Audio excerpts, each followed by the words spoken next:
आगामी विधानसभा निवडणुकांच्या तयारी आता सुरू झाली आहे। महाविकास आघाडी आणि महायुती असताना आता शेतकऱ्यांची नवी एक आघाडी आपल्याला बघायला मिळणार आहे। त्यासाठीची शेतकरी संघटना आणि पक्षांची आज पुण्यात बैठक पार पडली। सगळे शेतकरी नेते आणि सगळे या बैठकीला उपस्थित होते। माझ्यासोबत राजू शेट्टी सर आहेत। सर, नवीन आघाडी महाराष्ट्रात दिसणार आहे, परिवर्तन आघाडी त्याचं नाव ठेवलंय, काय नेमकी धोरण असणार आहेत? एक तर शेतकरी चळवळीमध्ये गेल्या अनेक वर्षापासून आम्ही सगळे काम करतो। खरं तर तसं बघायला गेलं तर स्वर्गीय शरद जोशी यांच्या विचाराच्या मुशीतून तयार झालेले आम्ही सगळे कार्यकर्ते आहोत। काही ना काही कारणामुळे आम्ही आमच्या पद्धतीनं वेगळ्या वाटा पकडून शेतकरी चळवळ करत होतो। परंतु सध्या अशी परिस्थिती निर्माण झालेली आहे की महाराष्ट्रामध्ये शेतकऱ्यांचे इतके प्रश्न ज्वलंत झालेले आहेत। शेतकऱ्यांच्या आत्महत्येच्या बाबतीत महाराष्ट्र देशात एक क्रमांकाचा आहे। दररोज 13 आत्महत्या होत आहेत। इतकं चित्र भयावह असताना ना महाविकास आघाडी याच्याकडे गांभीर्यानं बघते, ना महायुती बघते। आणि अशा परिस्थितीमध्ये शेतकरी असेल, त्याच्या शेतामध्ये काम करणारा शेतमजूर असेल, कारण शेतकऱ्याची अवस्था वाईट झाल्यामुळे शेतमजुरांची अवस्था तितकीच वाईट झालेली आहे। आणि एकूणच शेतीवर अवलंबून असणारा सगळाच घटक अडचणीत आला आहे। त्यातले बरेचसे शहरामध्ये स्थलांतरित होत आहेत, त्यांची अवस्था अतिशय वाईट आहेत। असंघटित कामगारांची परिस्थिती वाईट आहे, ते बहुतेक सगळे ग्रामीण भागातले शेतकऱ्यांची पोरं आहेत। त्यामुळे या साऱ्यांचा प्रश्न घेऊन एक ठामपणानं ठाम भूमिका घेऊन लढण्याची आवश्यकता आहे, परंतु ते होताना आज दिसत नाही आहे। आणि म्हणून अशा परिस्थितीमध्ये आम्ही शेतकरी नेत्यांनी तरी कमीत कमी एकत्रित येऊन एक काहीतरी चांगला पर्याय उपलब्ध करून देण्याची आवश्यकता आहे। ग्रामीण महाराष्ट्र अस्वस्थ आहे। या राजकीय नेत्यांच्या एकमेकावर झालेली चिखलफेक असेल, कमरेखालचे वार असतील, याच्यामध्ये कुठेतरी सामान्यांचे प्रश्न हरवून गेलेले आहेत। त्यांनी या प्रश्नाकडे कोण लक्ष देणार आहात की नाही? विरोधी पक्षानं खरं तर विरोधी पक्षाची जबाबदारी असते की जनसामान्यांचे प्रश्न घेऊन लढत राहणे, परंतु दुधाचा प्रश्न निर्माण झाला, कांद्याचा प्रश्न निर्माण झाला, कापसाचा प्रश्न झाला, सोयाबीनचा प्रश्न झाला, ऊसाच्या बाबतीत काहीतरी घडत असतं। पण या बाबतीत विरोधी पक्ष काही बोलतच नाही, रस्त्यावरची लढाई लढत नाही। आणि मग सरकारवर नाराज असणारा सगळी जनता आपल्या बाजूला येईल, या भ्रामक संकल्पना घेऊन जर का विरोधी पक्ष काम करत असेल तर तसं होणार नाही। आता चळवळीची पार्श्वभूमी असणारे शहरी किंवा ग्रामीण भागातील सगळे चळवळे सामाजिक संघटनासहित सगळ्यांना एकत्रित घेऊन आपणच काहीतरी पर्याय तयार करायचा आणि स्वच्छ चारित्र्याचे, स्वच्छ हाताचे असे आश्वासक चेहरे द्यायचे, हा निर्णय घेऊन आम्ही आता पुढे निघालेलो आहे। आत्ताच्या ज्या दोन आघाडी आहेत त्या लक्ष देत नाहीये की सक्षम नाहीये शेतकऱ्यांचे प्रश्न सोडवण्यासाठी? सक्षम नाही आहेत, लक्ष तर देत नाहीत, कारण ते स्वतःच इतक्या स्वार्थानं बरबटलेले आहेत। कारण हे आलटून पालटून सत्तेत येतात, जेव्हा सत्तेत जातात तेव्हा प्रश्न विसरतात आणि सत्तेतून बाहेर जातात, त्यावेळी केवळ त्या प्रश्नाचं राजकारण करतात, प्रश्न सोडवण्याचा प्रयत्न करत नाहीत। शेतकऱ्यांचे आता साधारण कोणते प्रश्न ऐरणीवर आहे जे सरकारने आता सोडवले पाहिजे?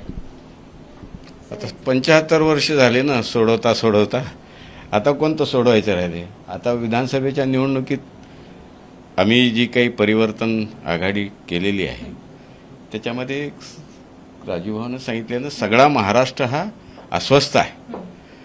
आणि जो विरोधी पक्ष भरमात आहे की गेल्या लोकसभा निवडणुकीमध्ये त्यांना फार मोठं यश मिळालं, ते पर्याय नव्हता म्हणून त्याला आम्ही निवडणूक म्हणत नाही, पाडवणूक म्हणतो।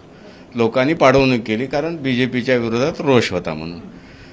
पण हे जे काही महाराष्ट्राचे सत्तेत असतानाचे सिंचनाचे, विजेचे, शेतीमालाचे, रोजगारीचे, बेरोजगारीचे, शहरी ग्रामीण सगळ्या प्रश्नाचं मोठं भेंडोळ आहे।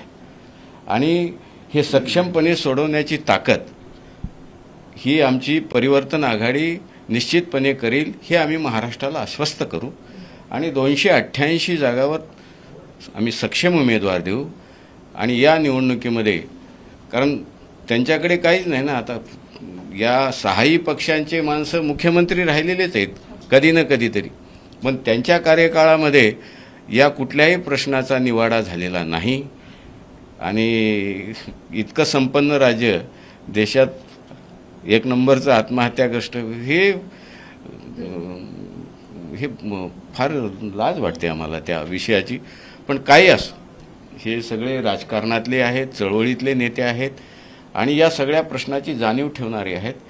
नक्की यावेळी आम्ही एकत्र एका प्लॅटफॉर्मवर आता नाही, आणखी अनेक संघटना याला जुळणार आहेत पुढच्या आठवड्याभरात 15 दिवसात महाराष्ट्रातून. पण आम्ही निर्धार केला आहे की यावेळी लोकांची मांग आहे. म्हणजे आम्ही तर संबंध एकमेकाशी आमचे होतेच, बोलणं चालणं होतं, पण यावेळी आमच्या मनातून कुणाच्या डोक्यातून ही संकल्पना आली असं नाही. ग्रामीण भागातून वेगवेगळ्या समाज क्षेत्रात काम करणाऱ्या चळवळीतल्या अनेक कार्यकर्त्यांनी सुचवलं की काही करा राव, यावेळेला एक चांगला पर्याय द्या. तुम्ही काय तुमचे छोटे मोठे मतभेद असतील ते बाजूला ठेवा, पण यावेळी मात्र महाराष्ट्राला एक चांगला पर्याय द्या, जेणेकरून की महाराष्ट्राच्या विकासाचं एक पाऊल पुढे जाईल. आपली किसान सरकारची अबकी बार किसान सरकार ही संकल्पना आहे, यावेळेला ती खरी करून दाखवू. आणि त्यांनी आम्हाला पुढे रेटलं म्हणून आम्ही आज ही तातडीची बैठक घेतली. लगेच उद्या 30 तारखेला एक औरंगाबादला बैठक आहे, तिथे एक कॉमन प्रोग्राम आम्ही ठरवू. उमेदवार बाकीच्या सगळ्या प्रक्रिया आम्ही, आणि साधारण 15 ऑगस्टच्या दरम्यान एक मोठं अधिवेशन सगळ्याच जे घटक पक्ष असतील, सामाजिक संघटना असतील, छोट्या मोठ्या संघटना असतील, चळवळीशी असतील, या सगळ्यांना एकत्रित करून एक मोठं अधिवेशन बोलून आमचा किमान समान कार्यक्रम तिथं जाहीर करू. आपल्यासोबत चटप सर पण आहेत. सर, अशा आघाड्या जेव्हा तयार करतात तेव्हा प्लॅन बी किंवा मतं खाणाऱ्या आघाड्या असतात असं आरोप केले जातात, पण यावर तुमचं काय? हे आरोप होत आहे, राहणार, त्यात काही चूक नाही. पण एक लक्षात घ्यायचं की इंडिया आघाडीतले 2 पक्ष कोणते आहे, दुसऱ्या महायुतीतले 2 पक्ष कुठले आहे? हा फुटला, इकडून इकडे आला, उभाटा इकडे आली, तिकडे स्वतः शिंदे राहिले, इकडे अजितदादा तिकडे गेले आणि शरद पवार इकडे आले. ह्यांनी कोणाला काय म्हणायचं कारण आहे? दुसऱ्या बाजूला काँग्रेस इकडे आहे, माजी मुख्यमंत्री अशोक चव्हाण तिकडे. मग हे कोण धुतल्या तांदळासारखे आहे? दोन्ही आघाड्यांचं धोरण एक आहे. दोन्ही आघाड्यांचं माझं स्पष्ट मत आहे, दारू तीच, बाटली बदलली, एवढाच काय तो फरक झाला. आणि आम्ही 288 जागी या दोनही आघाड्यांच्या विरुद्ध लढवून झेंडा उच्चार हे हमारा म्हणून. हे सगळं आपण नवीन आघाडी तयार केली. उमेदवार आत्ता कोण असणार आहे? कारण त्याची सगळ्यात जास्त सगळ्यांना उत्सुकता असणार. कोण असणार आहेत म्हणजे 288 असणार आहेत. नाही, कोणते चेहरे किंवा आम्ही तर सगळेच उभे राहणार. म्हणजे जे लोक ते आता आम्ही यांना आम्ही आग्रह करणार, राजू भाऊंना उभं राहा, अनिल घनवटांना आग्रह करा, अण्णांना आग्रह करणार, यांना करणार, लढणार, यांना पण आग्रह करणार, हे पण लढणार. आणखी काय पाहिजे? आणि संघटना आणि त्यांना स्वतंत्र भारतला आणि यांना कमी पडले तर स्वाभिमानी संघटनाही उमेदवार पुरवणार आणि शेतकरी संघटना शरद जोशींनी स्थापित केलेली उमेदवार पुरवणार. आणि BRS वाले तर राजकीय लोक आहेतच.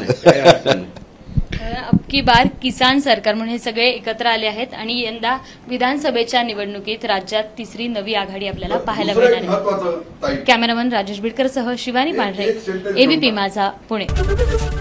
ABP माझा, उघडा डोळे बघा नीट.